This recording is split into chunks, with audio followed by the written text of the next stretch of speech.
Okay. Yes, the age of machine.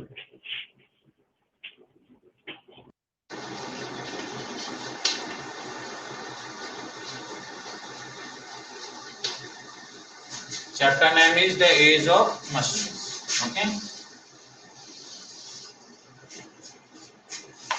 अब देखिए ancient time के अंदर क्या था, कोई मशीन्स वगैरह डेवलप नहीं हुई थी, इन्वेंट नहीं हुई थी. ओके. तो उस समय जो वर्क था वो काफी टफ था, इजीली कोई वर्क हो नहीं पाता था. ओके. प्रेजेंट के अंदर हर काम, मोस्टली जो वर्क है वो हम मशीन्स की हेल्प से करते हैं, और इसकी वजह से, मशीन की वजह से जो अपना वर्क है काफी ईजियर हो गया है, इजी हो गया है और फास्ट भी हो गया है. ओके. देखिए जैसे कि प्रेजेंट में अपन रीड कर रहे हैं, पढ़ रहे हैं. ओके. तो इसके लिए अपन एक मशीन यूज कर रहे हैं जैसे कि मोबाइल. ओके. ये इंस्ट्रूमेंट है, ये भी क्या है, एक मशीन है.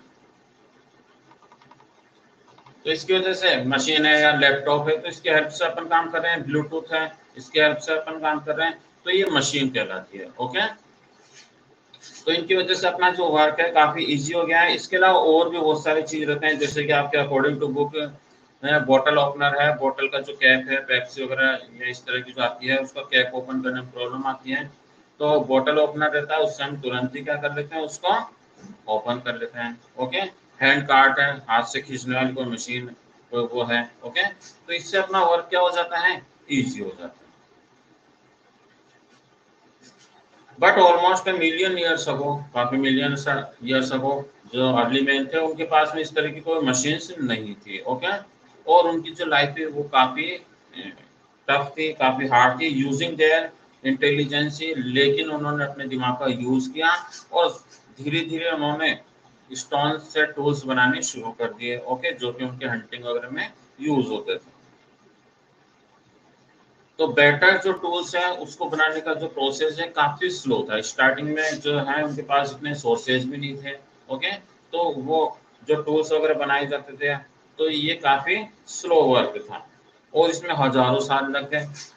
But recently human have made rapid progress. लेकिन परसेंट में मनुष्य ने काफी स्पीड से प्रोग्रेस की है. ओके. और डिफरेंट टाइप की मशीन वो यूज कर रहा है. we use today were invented over the last 300 years. Okay. अधिकतर जो मशीनें जो प्रेजेंट में हम यूज कर रहे हैं, सभी नहीं, मोस्टली ये पिछले 300 इयर्स पहले से ही हम यूज में ले रहे हैं और उनका इन्वेंट हो गया था. ये हमने पहले पढ़ लिया था. ओके. इसलिए मैं इसको थोड़ा स्पीड से कर रहा हूँ. नेक्स्ट था डिस्कवरी ऑफ मेटल्स. अब देखिए जो फर्स्ट मेटल डिस्कवर हुआ, ओके, उसका नेम आपको पता होना चाहिए. The first metal was copper. तो फर्स्ट मेटल कौन सा था, कॉपर, जो कि इन्वेंट किया गया था. Okay.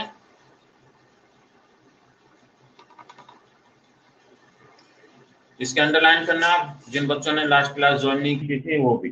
Copper the first metal to discover was used over 8000 years ago in parts of Asia. कि 8000 इयर्स अगो पहले के कुछ एविडेंस मिले हैं, तो उसके अंदर भी कॉपर मीन्स जो कॉपर था ये काफी पहले ही, सबसे पहले ही इन्वेंट हो गया था. Copper the first metal to be discover. Underline कीजिए इसमें.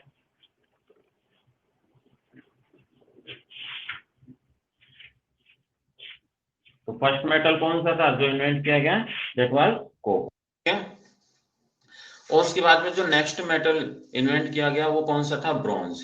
ब्रॉन्ज वो रहता है जिसमें कॉपर एंड टिन मिक्स की जाती है और उससे एक नया मेटल बनता है, उसे हम बोलते हैं ब्रॉन्ज. इसे हिंदी में कांसा बोलते हैं. ओके. तो ब्रॉन्ज कैसे बनाया गया, ये मिक्सिंग कॉपर एंड टिन, यानी कि कॉपर और टिन को मिक्स करने से एक नया मेटल बन जाता है जिसे हम ब्रॉन्ज कहते हैं. Okay.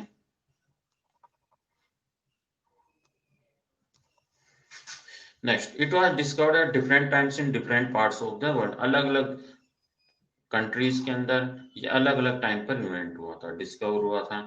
The earliest bronze article found are 6000 years ago. सबसे पहले का जो हमें मिला है वो 6000 इयर्स का. इसी से हमें पता लगता है कि कॉपर सबसे पहले आया और उसके बाद में कौन सा मेटल आया, ब्रॉन्ज. ओके. अब देखिए इसके बाद में जो नेक्स्ट जो मेटल था वो डिस्कवर हुआ था, उसका नाम क्या था, आयरन. तो आयरन एक बहुत ही मोस्ट इंपॉर्टेंट मेटल था जो कि डिस्कवर हुआ था। इससे और भी ज्यादा वर्क इजी हो गया, बिकॉज इससे ये ज्यादा मिलता था और इससे जो टूल्स है मशीन से वो बनाने में काफी हेल्प ली। The next metal to be discovered was iron. This was an important discovery as iron was harder than copper and bronze. और ये बहुत ही इंपॉर्टेंट था बिकॉज ये जो कॉपर एंड ब्रॉन्ज रहता है उससे भी बहुत ज्यादा ये हार्ड रहता है। Okay, it was use to make much better tools and weapons. और इससे ज्यादा अच्छे टूल्स बनाए जाने लगे, वेपन्स यानी हथियार बनाए जाने लगे। और iron tools were use to cut down trees and clear forest for agriculture. इससे टूल्स बनाए जाने लगे और जो एग्रीकल्चर में जो टूल्स यूज होते हैं वो भी इससे बनाए जाने लगे। पेड़ों को काटना भी इससे जाने आसान हो गया। एग्रीकल्चर इंप्रूव हुई इसकी वजह से। Iron weapons also made it easier to hunt animals. हथियार बनाए गए थे उससे जानवरों का शिकार करने। इंडिया में भी हुआ था राजवीर, बहुत सारी चीजें इन्वेंट हुई है। ओके, जैसे भी पिछले चैप्टर्स में पढ़ा अपन ने, जीरो जो है वो इंडिया में ही हुई थी। ओके, तो टाइम टू टाइम अपने चैप्टर्स में आते रहते हैं, बहुत सारी चीजें इन्वेंट हुई थी। ओके, इंडिया में तो सबसे ज्यादा हुई है, इंडिया में सबसे ज्यादा हुई है। ओके, इंडिया का जो साइंस है टेक्नोलॉजी है, वर्ल्ड की जो साइंस है टेक्नोलॉजी है उससे बहुत आगे है। ओके, बट ये कि वर्ल्ड वाइड पर ये फैल नहीं पाया। बाकी जैसे कि आपने पढ़ा होगा ग्रेविटेशनल फोर्स का है, और ये भी इंडिया में हुआ था।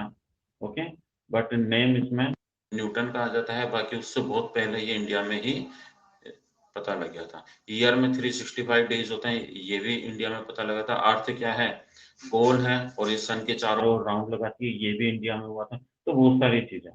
ओके, वर्ल्ड में जो जीरो फेमस है, अभी अपन सब जीरो यूज करते हैं। 9 तक के काउंट के बाद में 10 आता है, फिर 20, तो सब में जीरो लगते हैं। 1000 मिलियन सब में जीरो। इन्वेंट इंडिया में ही हुआ था, बहुत सारी चीजें। ओके,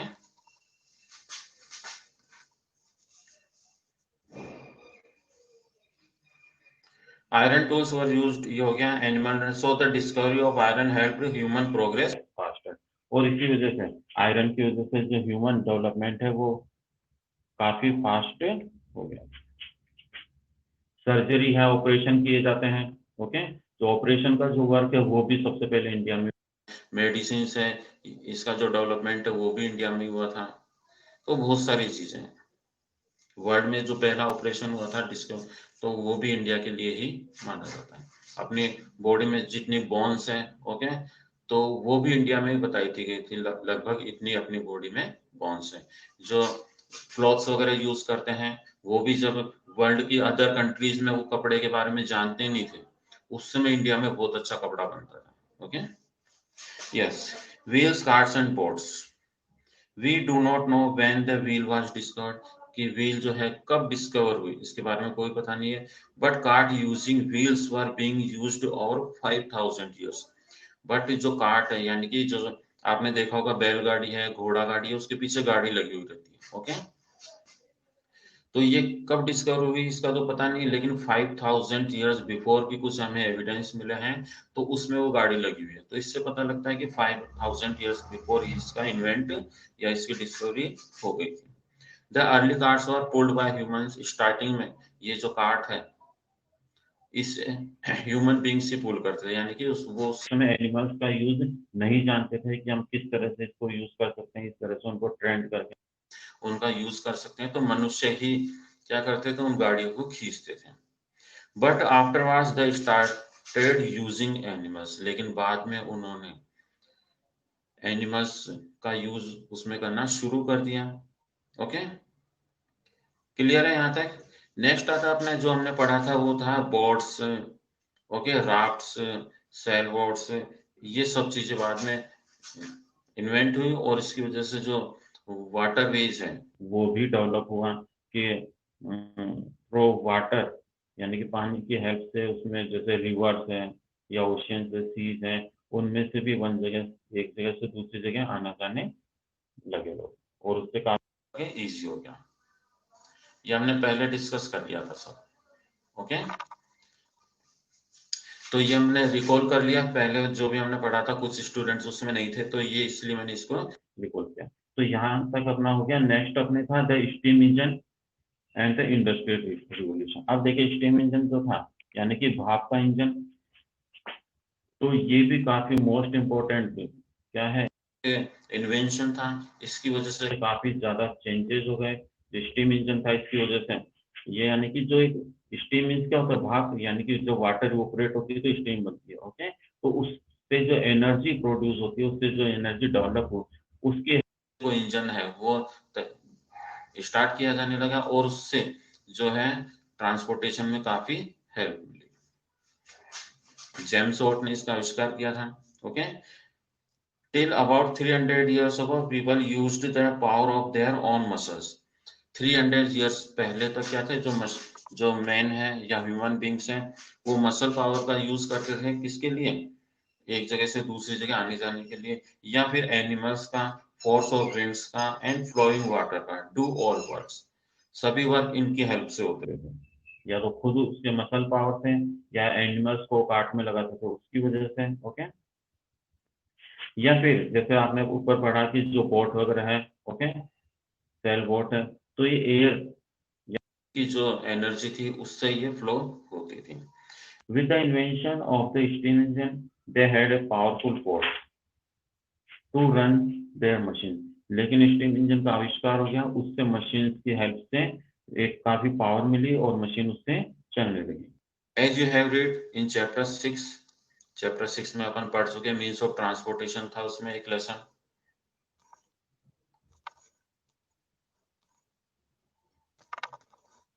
तो उसमें हमने ये सब डिस्कस किया था, उसमें वाटरवेज भी था, एयरवेज भी था, रोडवेज भी था और रेलवे ट्रांसपोर्टेशन भी था। इन सब के बारे में हमने उसमें डिस्कस किया था। Okay, faster means of transport become possible with the invention of the steam engine.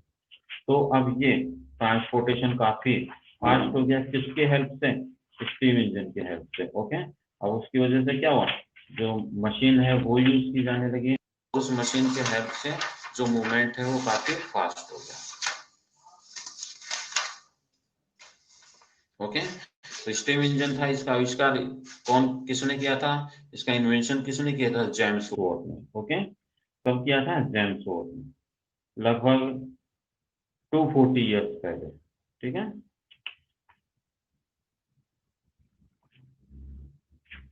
It also become possible to run big machines. और इसकी वजह से क्या हुआ, जो बड़ी बड़ी मशीनें थी वो बनने लगी और उनको रन करने में भी काफी फैसिलिटी मिल गई, क्योंकि उनके आगे क्या लगाया जाने लगा, इंजन लगाया जाने लगा। तो इंजन में क्या थी, स्टीम से बनी हुई एनर्जी थी।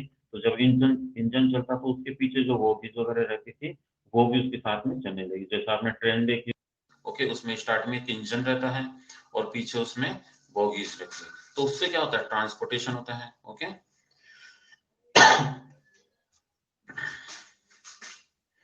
This provided tremendous boost to industry. और इससे इंडस्ट्री जो थी उसमें भी काफी बूस्ट आया, उसमें भी काफी उछाल आया और काफी इंडस्ट्रीज डेवलप होने लगी।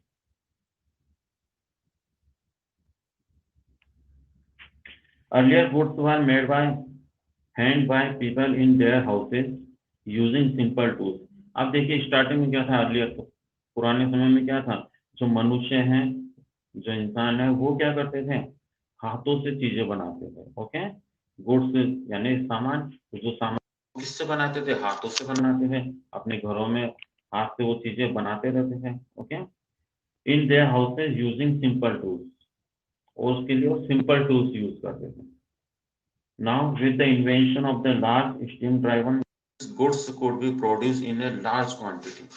बट अब स्टीम इंजन बन गया था, इससे क्या हुआ, नई मशीनें बन गई और उसकी हेल्प से अब ज्यादा वर्क होने लगा। ओके, और प्रोड्यूस इन लार्ज क्वांटिटीज, तो गुड्स है वो भी अब ज्यादा बनने लगी, यानी कि जो हाथ से जो चीजें बनाते थे उसमें टाइम ज्यादा लगता था।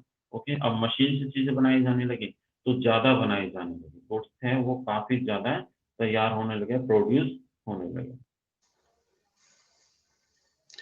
These goods were cheaper. अब जब वो मशीन से बनाए जाने लगे तो ज्यादा रेडी होने लगे, ज्यादा तैयार होने लगे, उसमें टाइम भी कम लगने लगा। ओके, और उसमें जो हाथ से बनाने में जितनी मेहनत होती थी उससे बहुत कम मेहनत उसमें होने लगी। इसी वजह से उसमें क्या होने लगे, वो काफी चीपर हो गए, यानी कि सस्ते मिलने लगे, end of the better quality. अब हाथ से जो चीजें बनाई जाती है उसमें और जो मशीन से चीज बनी हुई रहती है, दोनों की क्वालिटी में डिफरेंस होता है, क्योंकि जो मशीन से जो चीज बनी हुई रहती है वो क्वालिटी में भी अच्छी होती है। ओके, चीपर भी होती है, सस्ती होती है, और ज्यादा वो प्रोड्यूस होती है। तो मोर पीपल बॉट देम, इसलिए ज्यादा लोग उसको अब खरीदने लगे। As a result the demand for the goods rose further, इसलिए अब उनकी डिमांड भी ज्यादा होने लगी, बिकॉज चीजें ज्यादा बनने लगी, लोगों को उनके बारे में पता लगा। ओके, वो सस्ती भी थी, क्वालिटी भी उनकी अच्छी थी, तो इसलिए अब उनकी डिमांड भी ज्यादा हो गई। This led to the beginning of the factory system, और इसी वजह से फिर फैक्ट्री सिस्टम भी स्टार्ट हो गया, बिकॉज डिमांड ज्यादा हो गई चीजों की, तो अब उनको जो उनके प्रोड्यूसर्स थे उनको वो ज्यादा बनाने की कोशिश करने लगे, और इसीलिए ज्यादा ज्यादा फैक्ट्रियां जो है वो डेवलप हो गई। क्लियर बच्चा यहाँ तक?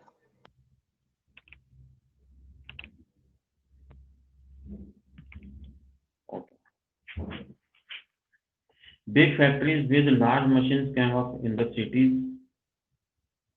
अब देखो, big factories with large machines, अब जो सिटीज थे वहां पर बड़ी बड़ी फैक्ट्रियां लगने लगी, बड़ी बड़ी फैक्ट्रियां स्थापित होने लगी, और उसमें बड़ी बड़ी मशीनें भी यूज की जाने लगी। Lots of From villages come to work in these factories and the cities grew large. अब गांव से बहुत सारे लोग वहां पर सिटी में आने लगे वर्क करने के लिए, क्योंकि वहां पर फैक्ट्रियां वगैरह स्टेबलाइज हो गई थी, वहां पर काफी वर्क था, इसलिए गांव से लोग अब शहरों में आने लगे। और जब शहरों में आने लगे तो प्रोडक्शन है वो तो ज्यादा हो गया, वो तो इंक्रीज हो गया, साथ में में जो सिटीज थे वो भी अब बड़े हो गए, वो भी ग्रो हो गए। ओके, अब जो सिटीज पहले छोटे थे अब वो काफी बड़े हो गए, और ज्यादा संख्या में सिटीज डेवलप होने लगते हैं। Okay, the significant changes from handmade machine made goods. अब इसका क्या इफेक्ट हुआ, जो हैंडमेड जो चीजें थी उसकी जगह अब ज्यादा मशीन मेड गुड्स बाजार में होने लगी, बाजार में मिलने लगी। तो हैंडमेड मशीन गुड्स से क्या हो गया, मशीन मेड गुड्स ज्यादा हो गए। Which began in Britain in the 18th century is known as the Industrial Revolution. Okay, और इसीलिए जो ब्रिटेन के अंदर 18th सेंचुरी के अंदर इज नॉन, तो ब्रिटेन के अंदर क्या हो गया, बहुत सारी फैक्ट्रियां हैं, इंडस्ट्रीज है, वो डेवलप होने लगी। वहां पर रॉ मटेरियल से ले जाके उसको क्या किया जाता है, उसको तैयार किया जाता है, पूरे वर्ल्ड में उसको सप्लाई किया जाता है, एक्सपोर्ट किया जाता है। और जब उनकी डिमांड और ज्यादा हो गई तो ब्रिटेन में और भी ज्यादा इंडस्ट्रीज डेवलप हो गई, इसीलिए उस टाइम को इंडस्ट्रियल रिवोल्यूशन कहा जाता है, बिकॉज उसके अंदर पूरे ब्रिटेन के साथ में और भी वर्ल्ड की बहुत सारी कंट्रीज थी, वहां सभी जगह जो इंडस्ट्रीज है, कंपनियां हैं, फैक्ट्रियां हैं, जहाँ मशीन से वर्क होता था, ये काफी ज्यादा हो गई थी। ओके, तो उस टाइम को इंडस्ट्रियल रिवोल्यूशन कहा जाता है। और ये कहाँ पर स्टार्ट हुई थी, ये ब्रिटेन में स्टार्ट हुई थी। We use the term revolution. अब देखिए, रिवोल्यूशन मीन्स तो क्या होता है, क्रांति। ओके, हिंदी में इंडस्ट्रियल रिवोल्यूशन को बोलते हैं औद्योगिक क्रांति। तो इसमें रिवोल्यूशन क्यों यूज किया जाता है, because of the large scale change it brought about in our economy, society and culture. Because इसको रिवोल्यूशन इसलिए कहा जाता है क्योंकि इससे अपनी कंट्री के अंदर, या फिर मान लीजिए पूरे वर्ल्ड के अंदर ही, इसमें कंट्री लिखा हुआ है, ओके, लेकिन इसका जो इफेक्ट पूरे वर्ल्ड पर ही हुआ था। The large scale change it brought about in our country, society and culture, क्योंकि इससे अपनी कंट्री के अंदर इकोनॉमिकली, कल्चर से रिलेटेड और सोसाइटी से रिलेटेड काफी चेंजेस हुए थे, इसीलिए इसको रिवोल्यूशन कहा जाता है। The steam engine was one of the invention that made the industrial revolution possible. और ये सब किसकी वजह से पॉसिबल हुआ, स्टीम इंजन की वजह से, जो कि जेम्स वॉट ने लगभग 250 इयर्स पहले इन्वेंट किया था। तो उसकी वजह से मशीनें चलने लगी, और मशीन बनने लगी तो गुड्स भी ज्यादा प्रोड्यूस होने लगे, डिमांड ज्यादा हो गई तो और मशीनें बनने लगी। ओके, तो इन ये जो सब पॉसिबल है वो किसकी वजह से हुआ, इंडस्ट्रियल रिवोल्यूशन किसकी वजह से पॉसिबल हुआ, स्टीम इंजन की वजह से। ओके, यहाँ तक आ गया आपको समझ में?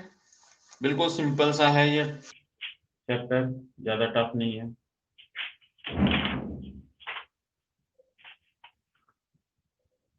अभी तक जो हमने पढ़ा उसमें कुछ पूछना है आपको?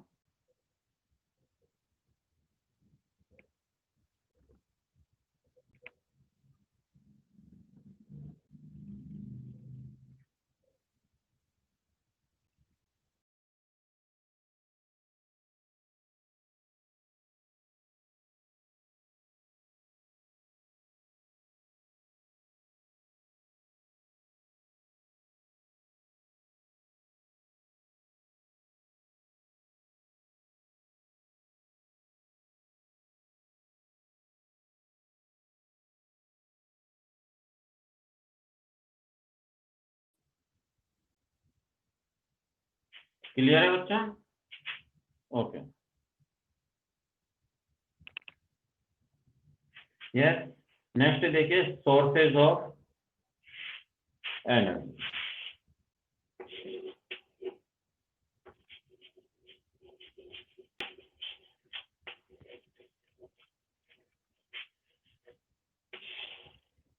एनर्जी हमें किन किन चीजों से मिलती है, इसके सोर्सेज क्या है, कि जो एनर्जी हमें मिल रही है वो किन किन सोर्सेज से मिल रही है, हम इसमें डिस्कस करेंगे। जैसे कि आपने देखा कोयला है, कोल है, कोयलों को जब जलाते हैं तो उससे एनर्जी, हीट एनर्जी हमें मिलती है। ओके, इसी तरह पेट्रोल है, तो पेट्रोल से भी हमें एनर्जी मिलती है कि उसकी वजह से व्हीकल्स वगैरह है वो क्या होते हैं, चल पाते हैं, उनको एनर्जी मिल जाती है उससे।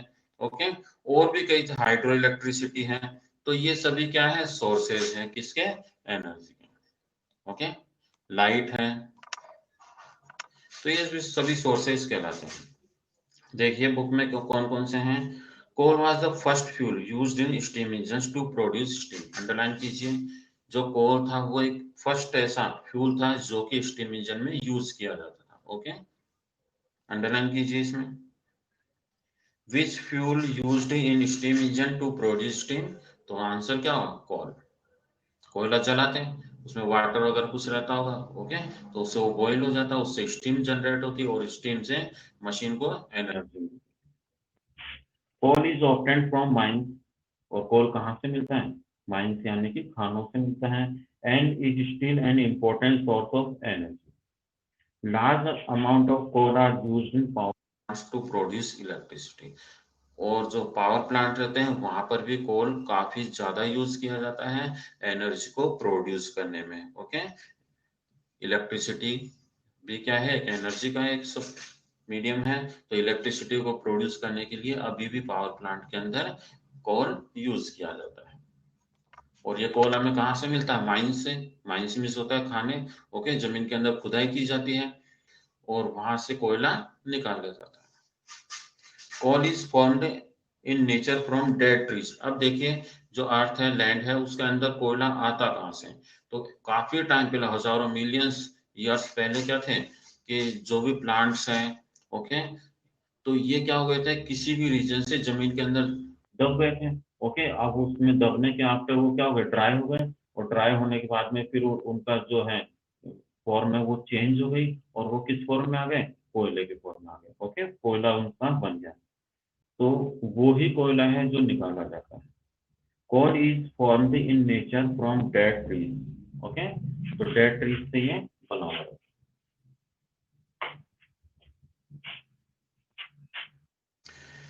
But it takes millions of years. जो डेड ट्रीज होते हैं, जो जमीन के अंदर जब दब जाते हैं, उनसे कोयला बनता है, लेकिन इसमें मिलियंस ईयर्स लगाते हैं, काफी इसमें टाइम लगता है।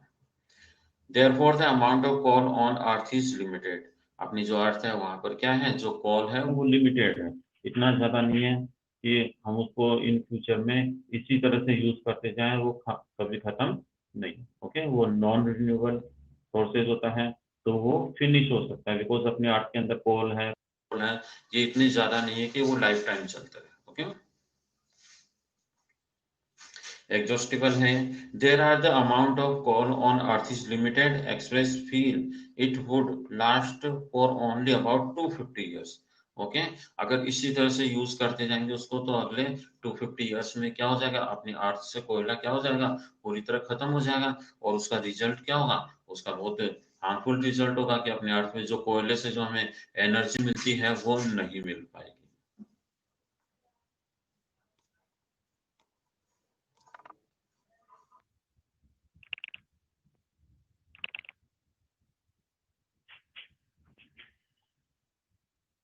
टाइम ओवर हो गया था।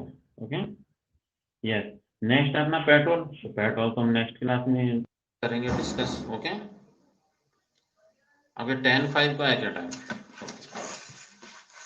तो मैंने आपको क्वेश्चन आंसर सेंड कर दिए इससे पहले वाले लेसन के, वो आप कॉपी में कर लेना। Okay bye, have a nice day.